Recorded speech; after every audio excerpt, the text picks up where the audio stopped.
Well, hello and welcome to another edition of Ambient Talkie, a show where we dive into some weird and wacky equipment and wonderful, call it whatever you want, music. I'm Andy from Alpens, and I hope you're ready for some live coding on NORNS presented by a complete and utter amateur.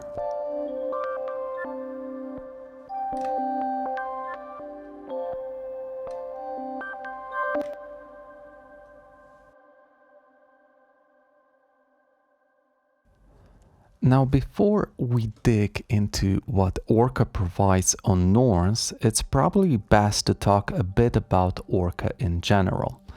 Going by its creators, ORCA is a two-dimension esoteric programming language that uses values and alphabetical letters as operators or commands. It was developed by a very inspirational creative collective that's called 100 Rabbits, who create most of their quirky and quite useful stuff from a floating studio or vessel called Pinot. I really suggest checking them out over at their official website and read a bit about their philosophy. It's all very, very wonderful. So ORCA is a synth, or is it? Well, no, not really. ORCA is mostly just commands that you use as a sort of an intuitive sequencer of sorts, where, like stated before, we use numbers and letters to present different operators, and this will then translate into commands via MIDI to your desired sound source. ORCA is primarily used as an environment on your computer, and as far as I can tell, it's ported to both Mac OS, Windows, and also to Linux. It's completely free and open source, so you can try it out for yourself. I should also mention that I am in no way an expert when it comes to describing or talking about ORCA, but I can show you a few things that hopefully will be useful enough so you can take upon your own journey and try to create something on your own. There are, however, some other videos that showcase the workflow on the computer quite well, and I will definitely link some of those down in the description below so you can check them out. So let's cover some basic on the version that is for NORNS, as it is a bit different from the one that's on the desktop.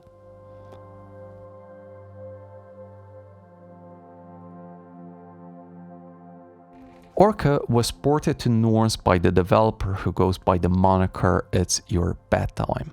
It works pretty similarly to the ORCA version that's for your computer. However, there are some quirks that you will notice that are a bit different from the ones on desktop. Let's say, firstly, the ORCA version on NORNS is based on the older version for ORCA. So what you have now on your computer may be a bit different in regards to operators and some commands to the ones that you can use on NORNS.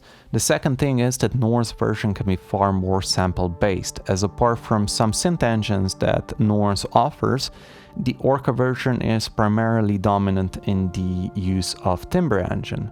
Now, for those that don't know, Timbre is a synth engine that was developed by Markets. It's a sample player engine where you can load up to 256 samples with 7 voices. Most of the sample work on the other scripts for NORN, as you know, is far more based on softcut. However, ORCA and some other scripts use Timbre as their primarily sourced sample player. And I won't ramble on too much about this, so let's just get straight on what you can do on ORCA. Okay, so a few things that you're gonna need in order to have an enjoyable time with ORCA is the following. Firstly, download ORCA and download the Timbre engine. And I'm just gonna open it up here. As you can see, that's the environment. Of course, in the environment, you can use the encoders. However, I really suggest getting yourself just a normal keyboard, a computer keyboard that you can hook up to NORNS, and you can use it to basically put in the commands and use it to go around the environment. What's cool about having a keyboard hooked up to NORNS is that basically you can use the function keys and just go from menu to menu and maybe, you know, change stuff on the fly there. So you don't really need to basically move your hands over to the buttons and the encoders here. The one thing that's quite cool is if you have a grid-based device such as this, you can use it, and I will try to explain later how that is possible and what grid can be used within ORCA. Another thing that's really helpful is basically to either print out the operator list or have yourself the operator list somewhere handy. Why? Because let's say I don't think that you can use the operator list that's integrated within the user interface of ORCA for NORNS. On the desktop version, you can just click, I think it's Command G or something like that, and you can take a look at the different operators. With this thing, you're gonna have to, you know, look at it quite a lot in order to understand what you're doing. The second thing is, and it's again quite useful, is having like a printed list where your samples are. Now, this is just because, of course, the ORCA version works on numbers, so values and letters, as part of how to name your samples within the environment. And speaking of samples, a good thing also to have is like a sample folder or a library where you can use for that. Now, I made a special sample folder that I'm going to use for ORCA. And if you want that sample folder, it's down in the description. You can use it. You can follow along if you want, or you can use it in whatever way you wish. It's free of charge. Do whatever. So let's get started. First things first. This is the environment, but before we start with the environment, I would really suggest is first let's go to the parameters menu, and here is where you're gonna see stuff. So here's where you can load projects, save projects, or create a new project. And here is where you activate the engines. Now, currently there are two synth engines that are working with NORNS. Is the passerby engine and the polyperk engine. You can use this freely, it works very fine. However, we're going to use the timbre engine. So this is the sample playback engine that we're going to use. And of course, you can load the timbre samples here. I just go to the ones that I'm going to use, and this is the ORCA 48. And if I go here, you can see that there are different Seattle board type samples, pianos, kalimbas, a bit of strings, harmonies, and all that, or textures. And a good thing about using the timbre engine is that if you basically just press on load one, it's gonna load through whatever folder and it's going to use there. So meaning that if I go to the sample here, I can see that there's the first sample. If I go to the sample 2 without needing to reload it here, it's just gonna go from one sample to the other, and it's gonna create. So this is why I advise you to have like a folder where you name and number your samples, so it just kind of goes, so you can use it in a whim. Okay, so cool. So we have our samples here, everything set up, and the best way is basically just to get here on the environment, and let's try to make sound. So first things first, what I'm gonna do is I'm gonna use the MIDI operator. Now, because we're using timbre, it's just gonna state which MIDI or which engine it's using. It's using timbre now, so I'm just gonna put all the lovely stuff here. Now, as you can see, the bottom row basically tells you quite a few useful stuff. So which octave are you going to use? And this is the same as in the desktop version. Which note? I'm going to use C. Now you may be wondering why I'm using the 5 octave. Well, because I think 4 or 5 is basically the default when it comes to playback of the octave, meaning that if I record it in some way and I want it to be played back in that exact way how it was recorded, 5 is the octave. If I go lower, it's gonna basically it's gonna slow it down and lower the sample playback, okay? So we have 5, we have a note that I'm just going to use the C note. We're going to put a sample, so 0, because we want to hear our little kick. Okay, and the level. Now the level, I can maybe just put G here or I. Now you may be wondering, well, what do you mean? What do you mean I, and why not, you know, 1, 2? Well, in ORCA, how is it set up is basically your lowest value is 0, and then you go 2, 3, 4, 5, 6, 7, 8, 9. And if you want 10, you just go a first letter. So A is 10, B is 11, so on, so on. So this is just something to keep in mind when doing this. And I'm going to use the position. I'm not even going to, you know, type it in because I want it to be the default. So basically it starts on the beginning. Now, as you can hear, you don't hear because we still don't have anything. So the thing is with ORCA, when you set something up, it needs to be banged in order for it to have a difference, or in order for it to be heard. So I'm going to use a delay operator, or D. And as you can see, now it's banging. This little star sign here, or hashtag or whatever, this little hash here basically tells me that now it's playing whatever. So I can change maybe the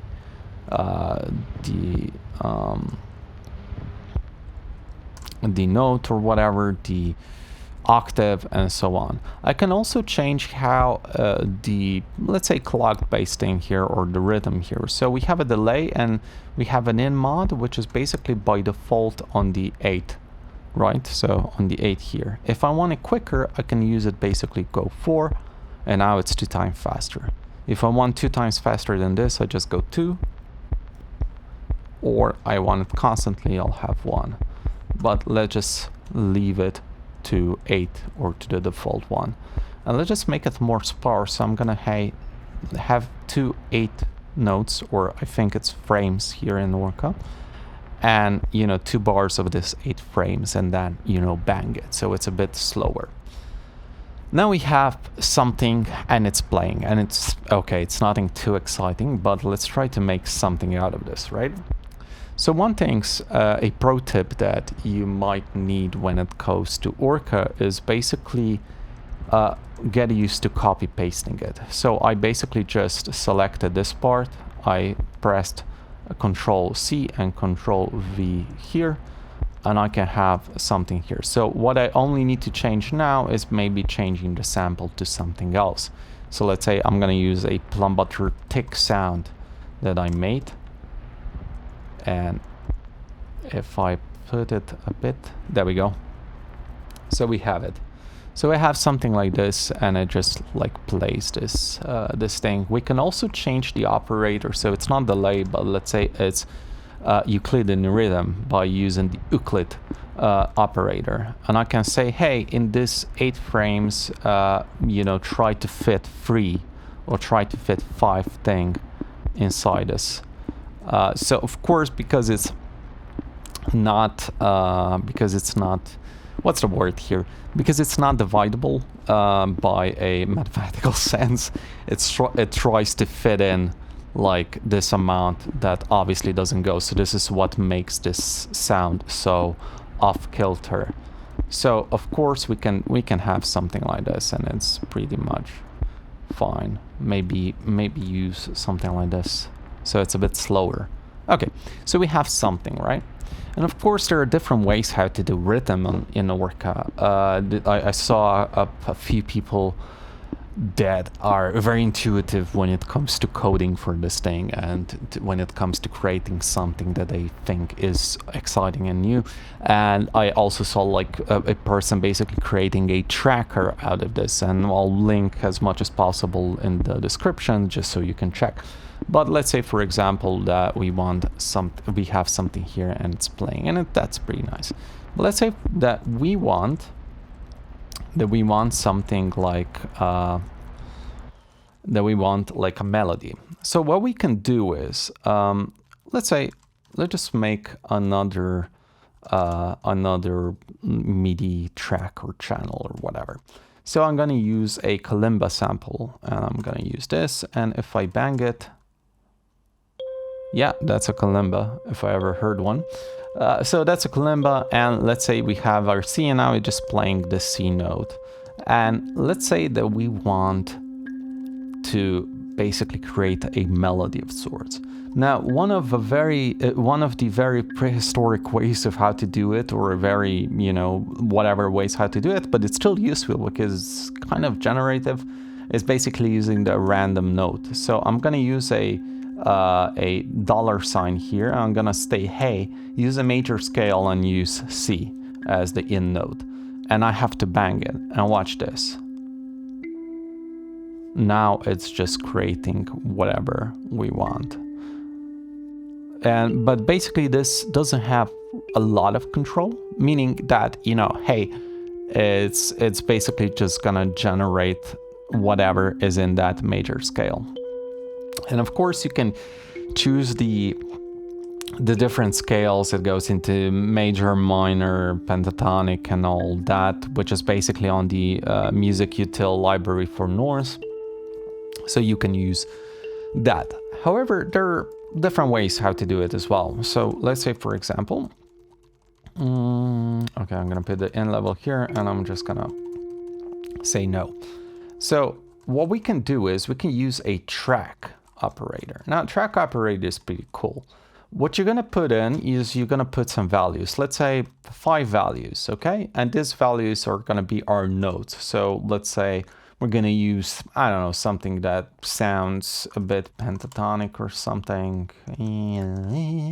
So we have something here, and then if we go to the position, look, if I change the position, if I change the value on the position, the highlighted note and the output is different, right? So how can we automate this thing so it kind of goes into a sequence? Well, we can use a clock operator that's just the C. And as you can see, the clock goes from 1 to 9, and it just kind of does it in a frame-based thing. However, we can state, hey, go only to 5. And hey, I want it slower.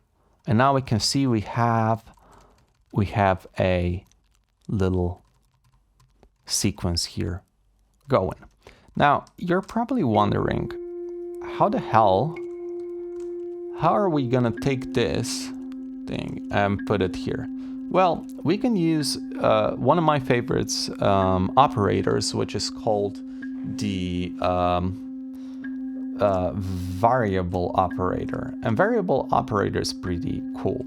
You have your variable operator, and you have your ID, and you have what you want to basically, I wouldn't say transform, but let's say transport somewhere else. So I'll show you what I mean. If I put a V here and I put the same ID, you can see that now all this is basically taken from that and it's put into here, right?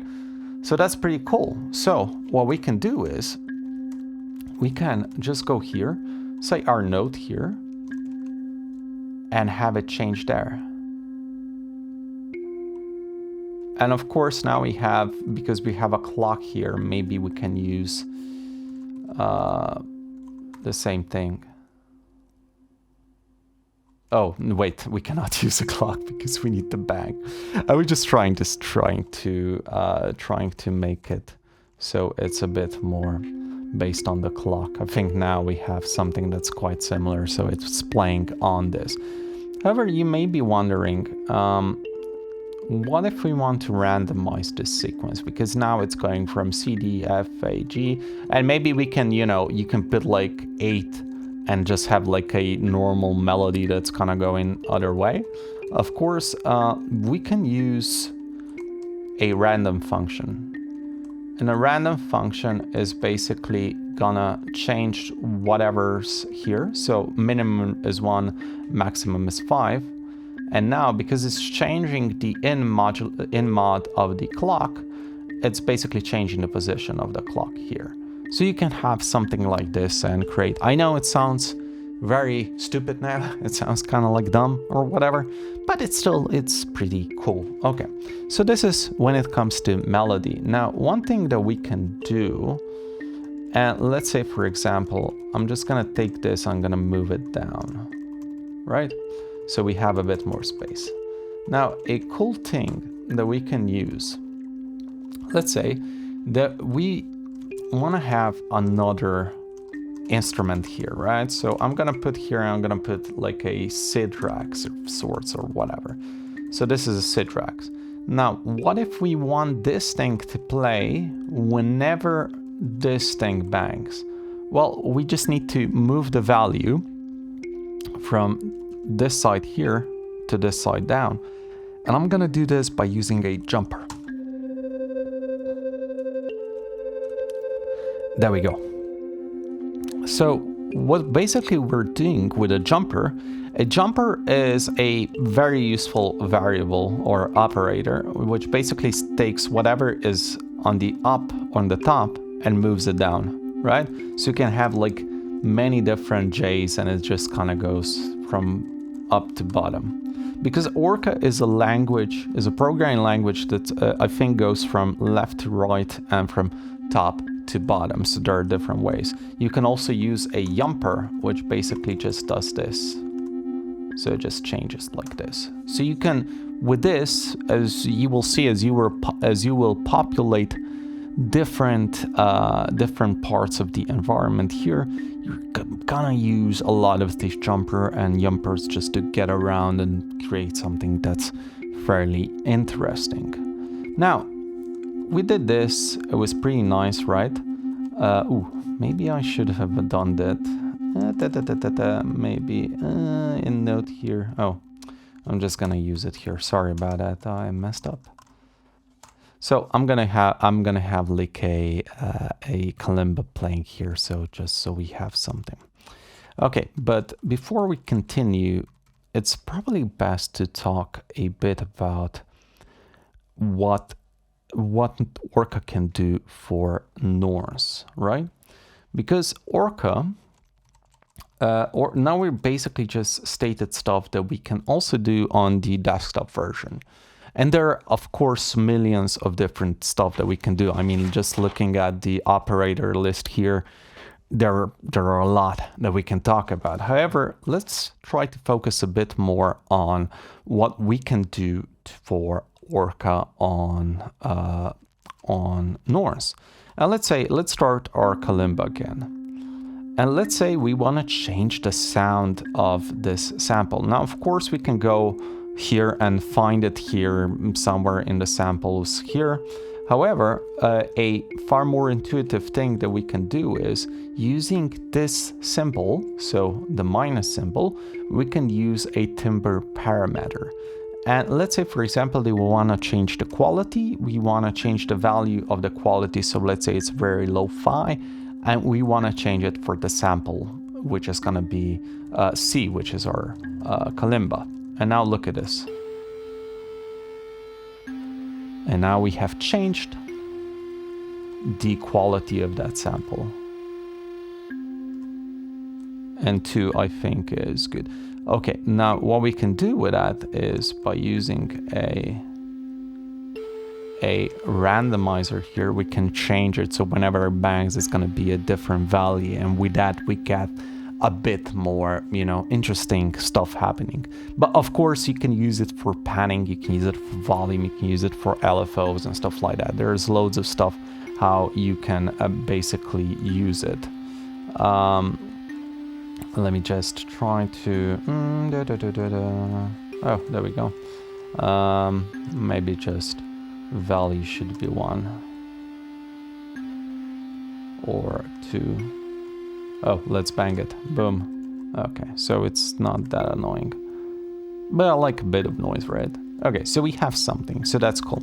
Okay, so this is when it comes to the parameters about timbre. Now, timbre is a sample player, like we said, and we still haven't talked about softcut, which is, again, a sample playback engine that's built into NORNS. So what we can use softcut in this case is using it as a delay. So we're gonna call softcut by having this dash thing. Is it this dash or something else? I don't know. We have this symbol and this operator, and let's put in our little stuff. So we're going to use playhead number 1. As you know, there are different playheads in softcut. We go from 1 to 6. So we're going to use it for the first playhead. We're going to use R as a quite high level of a recording, and then we're gonna use the playback. So the playhead playback. 1 means basically just playback. 0 means, hey, stop that. And 2 means reverse that. What we're gonna do is we're gonna use 1 as just, you know, straightforward in, and we're gonna set the input level to a higher number here. So let's say R. And then we're gonna put a rate. I'm just gonna put G, which is somewhere in the middle, so we can maybe do some stuff there. Now, a good thing about this is that if we just press E, it's gonna bang it. And do you hear the delay? And this is how you can have like delay. You can bang it just by pressing E. And you're probably wondering, what the hell is E? Well, E, or eastbound, or westbound, or southbound, or northbound, is basically just using the operators. It's like a little shooter game. You can use this like, you know, by hand or just by manually starting some stuff up or not, or you can basically automate them so it goes in a way. And because this is, you know, again, it's kind of a sequencer, it kind of does it on the randomized based stuff. You can use this in very intuitive ways with whatever you see fit. And now let's try to see what we can do with this softcut things that we have just programmed. Okay, let's try to see what we can do here. So we have softcut, and let's say, for example, we want to do so it changes the rate, because we love when it changes the rate. You know, it's very fun when stuff starts going up and down and all googly woogly. So what I'm gonna do is I'm gonna use a similar trick that I have used here. And basically, let me just see, because we're not using this anymore. Or are we? Are we using this? Probably not. Oh yeah, we're using it. Oh, sorry about that. Okay, let's do it. Doesn't matter. Let's do it like this. Okay, GH, IJ, whatever. Some values that are gonna be set here. And we're gonna automate them as well, right? So let's just move them here. And let's just go here, and let's just put, okay, be a bit slower. And then maybe use this thing. Okay. There we go. We have something that's happening here that's gonna change the rate. And let's bang it. Just gonna wait. There we go. That's quite nice. It's interesting.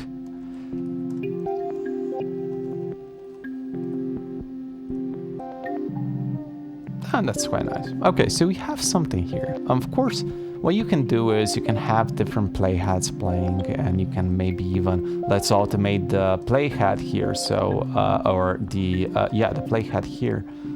So it's basically moving in a different way. So like, maybe go, so maybe go like this. So it's gonna go backwards and forwards. And it's gonna be a bit more interesting. Another interesting thing that we can do for the playback options of the softcut is using the parameters for softcut, which I'm gonna do by pressing, no, not the timbre parameters, but maybe the softcut parameters. There we go. So it's like this dash here kind of goes for the softcut, and this is just for the parameters. So I'm going to use it on playhead number 1. I'm going to use the source, so let's say panning, and I'm going to set a so like C here, and then maybe do this. Maybe just use it like this. And as you can hear, it's slowly moving around the environment, the sonic environment. And that's pretty cool. Now imagine that you don't really need ORCA, you know, to be your composing tool. You can just use it like as a live setup, just to set up softcut to do whatever you wish in very intuitive ways. And all that stuff. So, you know, it's quite lovely, I think, and it creates this lovely stuff. Okay, another thing that we can talk about is incorporating grids, because for NORNS, you know, some people have grid-based devices because they go fairly well with the NORNS ecosystem. Let's say, for example, that you have a grid and you want to use it to trigger some sounds, because that's pretty cool. Okay, let me just... Okay, hopefully it works.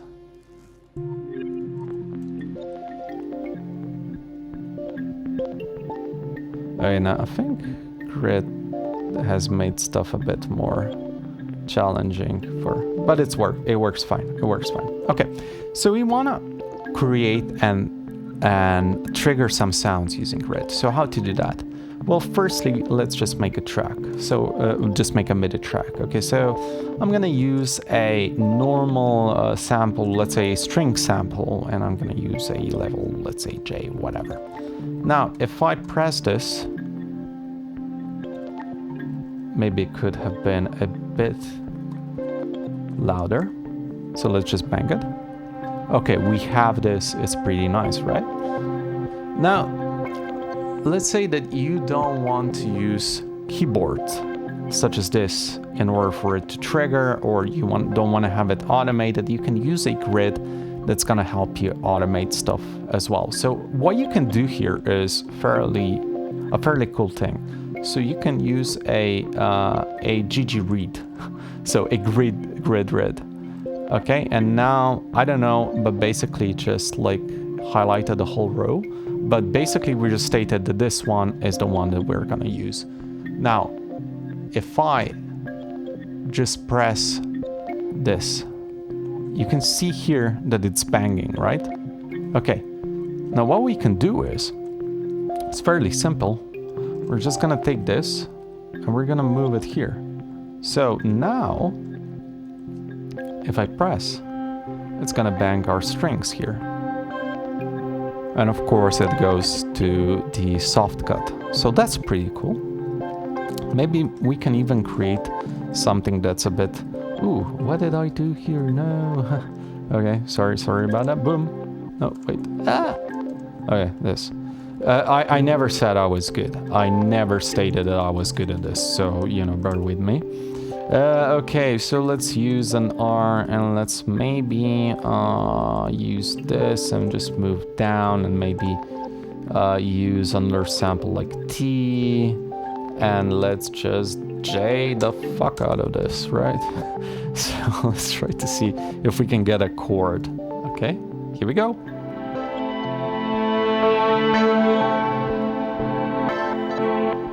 Cool. Okay, it's a bit loud, but whatever. Man, it works fine. And of course, it stayed in the thing. So what I'm gonna do is, I'm just gonna maybe lower down the volume of the softcut. Okay, and maybe we can even try a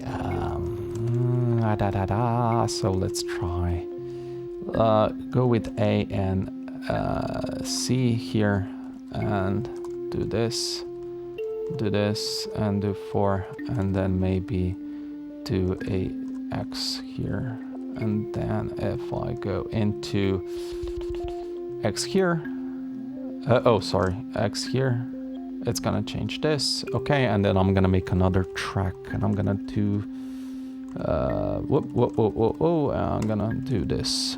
So I'm gonna do E and D, maybe? I have no idea what's gonna happen here. It's probably gonna be a whole lot of a mess. It's probably, I probably shouldn't be doing this. I really shouldn't be doing this, probably. Okay, what if we do this? No, this just means that it's just gonna go to the C. Okay, what did I do? Whatever. So the thing is, it becomes really annoying when you start seeing that you have to check, you know, for the space so it doesn't clash with the other operators too much. Let's choose C here, and let's do it 2, and let's do it 4. And let's do a R version of V. Hello, and let's go here. Let's go V and the R version, right? Let's just see what happens. Maybe some hardcore dissonance will happen. But it's not that bad.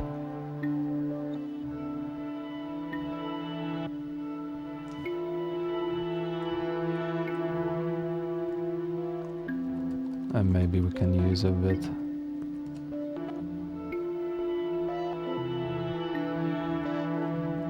It's quite boring, but whatever. So there are a couple of ways. So we made a chord here. We tried to automate it and all that. I'm not that good at it, but maybe you can use it, and maybe you can find some cool and nice ways what you can do with it. So that was mostly ORCA for NORNS. Of course, there are a lot more stuff that you can do, and you can create and all that lovely jazz. Hopefully this video was informative enough for you to have a jumping off point. I know it can be a bit daunting, but once you get used to it, it becomes really fun, because you start thinking about music in a far different way than you would do just by, you know, putting MIDI notes in a digital audio workstation or whatever. Oh, and my light died, so bear with me in the very, very dark parts of the video now. However, I'm just gonna say this so I can end it here. I'm pasting some other videos on ORCA from other far more talented people, so be sure to check that out. And however, I do wish that you still find this quite helpful. If you vibe with it, try ORCA, try to see if you will find any use of it. Like always, be sure to subscribe if you haven't done so already. It really means a lot. Like if you like, leave a comment if you want to, and most importantly, have a great rest of your morning, evening, or whenever you may be watching, and take care. And I'm gonna leave you without light.